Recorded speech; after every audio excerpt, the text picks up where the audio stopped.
Ajwa road Ashok Nagar સોસાયટીના રહીશો છેલ્લા 1 વર્ષથી પીવાના પાણીની લાઇનથી વંચિત રહેતા આજે સ્થાયી સમિતિના ચેરમેનને રજૂઆત કરવા પહોંચ્યા હતા। વડોદરા શહેરમાં ઘણા વિસ્તારોમાં પાણીની સમસ્યાથી સ્થાનિકો ત્રાહિમામ છે।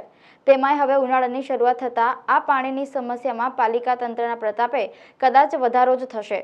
જ્યારે વડોદરાના આજવા રોડ અશોકનગર સોસાયટીના રહીશો દ્વારા વોર્ડ નંબરના કાઉન્સિલર પ્રફુલ્લાબેન જેઠવાને પણ લેખિતમાં રજૂઆત કરવામાં આવી હતી, પરંતુ યોગ્ય જવાબ અને નિરાકરણ ન આવતા સ્થાનિક લોકો આજે એકત્રિત થઈને પાલિકાની વડી કચેરી ખાતે આવી પહોંચ્યા હતા।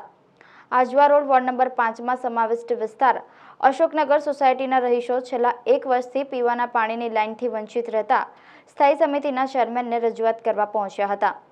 પાણીની સમસ્યાથી ત્રાહિમામ રહીશોએ મીડિયા સમક્ષ પોતાની વ્યથા ઠાલવી હતી। અમે આવ્યા છીએ ગાડી ચેરમેનને મળવા માટે આવ્યા છીએ। અમે વોર્ડ નંબર 5માંથી અશોકનગર સોસાયટી મહાવીર હોલની સામે ત્યાંથી આવ્યા છીએ। અમારે 30 વર્ષથી ફાઇલ અમારી ગટર લાઈન છે ને તે પાણીની લાઈન છે તે બદલાતી જ નથી। અંદરથી કાણા પડી ગયા છે, અંદરથી ગંદુ પાણી આવે છે અને અમે 10 મહિનાથી ફાઇલ મૂકેલી છે પણ હજી અમારી ફાઇલનું કોઈ સોલ્યુશન આવ્યું નથી। એટલે સ્મિતાબેન ચૌહાણ એટલે અમે ચેરમેનને મળવા આવ્યા હતા। એ ચેરમેન પણ અમારે ત્યાં વચ્ચે આવી ગયા હતા મહિના પહેલાં, શીતલભાઈ મિસ્ત્રી, પણ અમને એવું કહ્યું કે થઈ જશે, અઠવાડિયામાં પણ કશું કામ થયું ને એટલે અમારે સ્પેશિયલ આજે એમને મળવા આવવું પડ્યું છે। અમને પોઝિટિવ જવાબ આપ્યો છે કે તમારે અઠવાડિયાની અંદર કામ થશે। હા, સ્થાનિક કોર્પોરેટરને અમે એમને કહ્યું છે કે લેખિતમાં પણ આપ્યું છે અને એમણે એવું કહ્યું પણ છે કે અમે આગળ ફાઇલ મોકલી દીધી છે પણ આગળથી કામ થતું નથી તમારું। હા, હું વોર્ડ નંબર 5માંથી અશોકનગર સોસાયટી આજવા રોડ મહાવીર હોલની સામે અમારા કેટલાક પ્રશ્નો હતા અને એ પ્રશ્નોની રજૂઆત અમે 1 વર્ષ પહેલાં કરેલી હતી। મેં લેખિતમાં પણ આપ્યું હતું, પણ લેખિતમાં આપ્યા પછી અમારી જે ફાઇલ તૈયાર કરવામાં આવી એ ફાઇલો ક્યાં અને કેવી રીતે તૈયાર થાય છે એના માટે મેં ઘણું બધું પુટઅપ લેતો રહ્યો।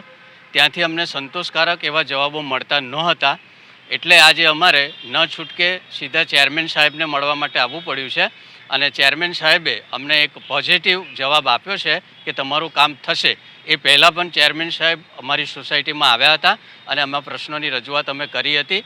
એ લગભગ 10 દિવસ થઈ ગયા ત્યારે મને કહ્યું હતું એમને કે તમારું વર્કઆઉટ થઈ ગયું છે, તમારી ફાળવણી પણ થઈ ગઈ છે, પણ અમે જ્યારે જે માણસો પાસે કામ કરાવવાનું છે એ વોર્ડ નંબર 5ના એન્જિનિયર પાસે ગયા।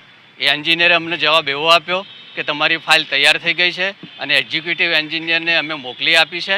એક્ઝિક્યુટિવ એન્જિનિયરને મને ટેલિફોનિક વાત થઈ ત્યારે એન્જિનિયરે અમને એવો જવાબ આપ્યો કે આવી તો અમારી પાસે કોઈ ફાઇલ આવી નથી। એટલે અમને ધ્રાસકો પડ્યો કે અમારી ફાઇલ 1 વર્ષથી રખડે છે ક્યાં।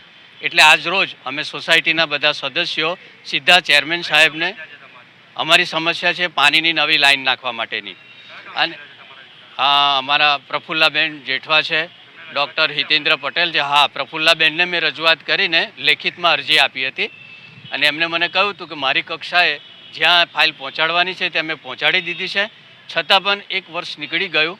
એટલે અમને એમ કહ્યું કે ભાઈ હું એ તો કોર્પોરેશનમાં ફાઇલ મોકલી દીધી છે, એન્જિનિયર પાસે તપાસ કરો।